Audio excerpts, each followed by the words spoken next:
Алалия мен аутизмнің қандай айырмашылығы бар? Ата-аналар балаларында даму кешігу болған кезде, сөйлеуі кешігіп жатқан кезде осындай сұрақты жиі қояды. Сондықтан бүгінгі видеода алалия мен аутизмнің қандай айырмашылығы бар туралы толығымен айтатын боламын. Видеоның соңына дейін көріңіздер. Алдымен менің каналыма тіркеліп подписаться деген батырманы басып, уведомление значокты басатын болсаңыздар, каналда шыққан жаңа видеоны бірінші болып көріп отырасыздар. Сондықтан міндетті түрде подписка жасап алыңыздар. Ал енді алалия туралы бірінші айтайық. Алалия дегеніміз ол мидағы екі түрлі қыртыс болады. Біреуі сенсорлы қыртыс, екіншісі моторлық қыртыс. Біреусі сөйлеуге жауап беретін болса, екіншісі сөйлеуді түсінуге жауап береді. Сондықтан алалияның жиі кездесетін үш түрі болады. Біріншісі ол моторлық алалия деген. Ол дегеніміз бала түсінеді, бірақ ойын жеткізе алмайды, сөйлей алмайды. Өйткені балада моторлық қыртыста өзгеріс бар. Екіншісі сенсорлық алалия. Ол дегеніміз бала түсінбейді айтқан нәрсені. Түсінетін қыртыста проблема бар деген сөз. Сондықтан сенсорлық алалия пайда болады. Үшінші түрі сенсомоторлық алалия. Ол дегеніміз бала түсінбейді және де сөйлей алмайды. Екі қыртыста да проблема бар болса, сенсомоторлық алалия деп атайды.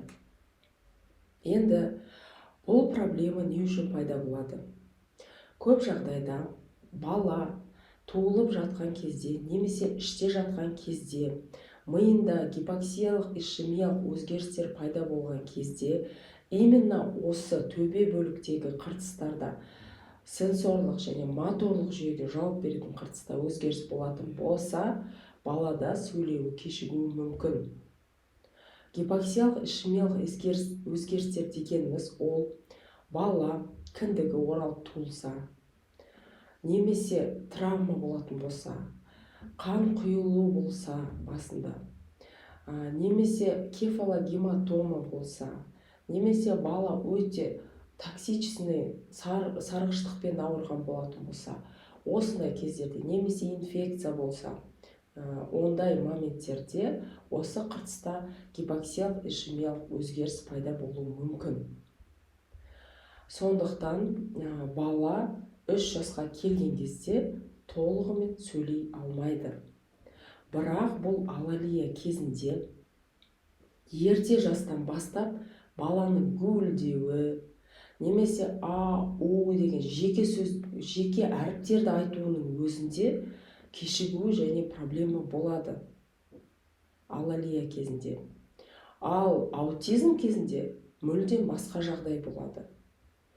Аутизм кезінде де бала толығымен сөйлемеуі мүмкін, тоже задержка болуы мүмкін.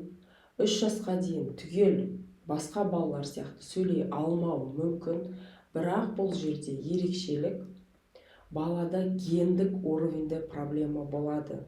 Яғни бала дамып жатқан кезде именно генінде тұқым қуалайтын немесе басқа бір факторлардың әсерінен пайда болған диагноз бұл аутизм деп аталады. Аутизм кезінде бала сөйлей алуы да мүмкін. Эхолалия деген болады. Яғни бала қайталауы мүмкін бір сөзді. Мысалы, мультиктің бір жаңағыдай кейіпкерлерінің сөйлескендігін, немесе ата-анасының айтқан заттарын барлығын қайталауы мүмкін. Бірақ ол не үшін қайталап жатқанын аутизм кезінде бала түсінбеуі де мүмкін.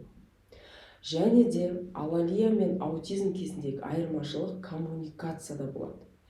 Яғни баланың коммуникациясы бұзылады аутизм кезінде. Яғни құшақтасқанды жақсы көрмейді, басқа балалармен ойнаған жақсы көрмейді. Өз бетінше бір белгілі бір нәрселерді ұзақ уақыт жасап отыруы мүмкін. Және де стереотипті қимыл қозғалыстар жасауы мүмкін. Мысалы, қолдарын қанат сияқты қағып, немесе секіріп, немесе айланып бір орында, немесе айланып жүгіріп деген сияқты стереотипті қимылдар жасауы мүмкін аутизм кезінде. Кейбір жағдайда алалия кезінде де бұндай белгілер көрініс береді, бірақ айырмашылығы алалия кезінде бұндай белгілер белгілі бір эмоциядан кейін пайда болады. Мысалы, бір мультикті көріп тұрған кезде бала секіріп, қанат қаққан сияқты болуы мүмкін, аяғының ұшымен тұруы мүмкін. Сондай моменттерде бір эмоциядан кейін көрініс береді алалияда. Аутизм кезінде ондай эмоцияға ештеңеге байланыссыз өзінен өзі жаңағыдай стереотипті қимыл қозғалыстар жасайды. Алалия кезінде бала контактіге жақсы келеді, инструкцияны орындауы мүмкін, құшақтасқанды жақсы көреді, басқа балалармен коммуникациясы бұзылмайды, көп жағдайда жақсы ойнайды. Егер жаңағыдай ойыншықтарға ойынға шақыратын болса, алалия кезінде бала жақсы ойынға қатысады.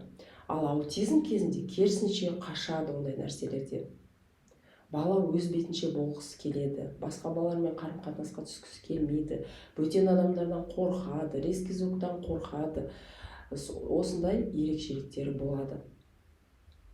Сондықтан осы аутизм мен алалияны біз ерте жастан анықтай білуіміз керек. Алалияны ерте жаста анықтайтын болсаңыздар, онда мына гипоксиялық ишемиялық өзгерістерді және де емдеу медикаментозны, психоэмоциональды фонды жақсартып, және де қосымша логопед, дефектолог, нейропсихолог, педагогтармен қосылып коррекциялық жұмыс жасайтын болсаңыздар, алалия өте жақсы емделеді. Ал аутизм кезінде әрине түгелімен 100%-ға аутизм диагнозы емделмейді, бірақ аутизм кезінде баланы қоршаған ортаға бейімдей аламыз. Яғни біздің қоршаған ортаға баланы үйретуіміз керек. Коммуникацияны жақсартуға әртүрлі біз жаңағыдай емдік коррекциялық бағдарлама жасауымыз керек. Сондықтан екі жағдайда да бізде ем екі түрлі болады. Бірақ екеуінде де комплекстік емді талап етеді. Біріншіден психоэмоциональный фонды жақсартуымыз керек, екіншіден мидың функциясын қалыптастыруымыз керек, үшіншіден бүткіл сенсорлық жүйесін дамытуымыз керек. Ол үшін бүткіл коррекциялық жұмыстар жасауымыз керек. Бұл жерде міндетті түрде дефектолог, логопед, психолог, педагог, нейропсихолог дейміз, және де невропатолог барлығы бірге жұмыс жасау керек. Жеке тек қана логопедпен жұмыс жасайтын болса, немесе жеке тек қана дефектологпен жұмыс жасайтын болса, онда эффект аздау болуы мүмкін. Өйткені невропатолог сіздерге именно мидың неден проблема болып тұрғанын анықтап беру керек. Сол кезде сізде ем нәтижелі болады. Сондықтан барлық мамандар бірігіп жұмыс жасайтын болса және ерте жаста дұрыс диагноз қойылатын болса, онда бұл диагноз жақсы емделеді. Сіздермен бірге болған дәрігер невропатолог Ақжарқын Сейтқазықызы. Осы видео сіздерге пайдалы болған болса, міндетті түрде лайк басып, комментарияңыз жаза кетіңіздер, сұрақтарыңыз болып жатса, және видеомен бөлісіп отырыңыздар. Ауырмаңыздар, қош сау болыңыздар.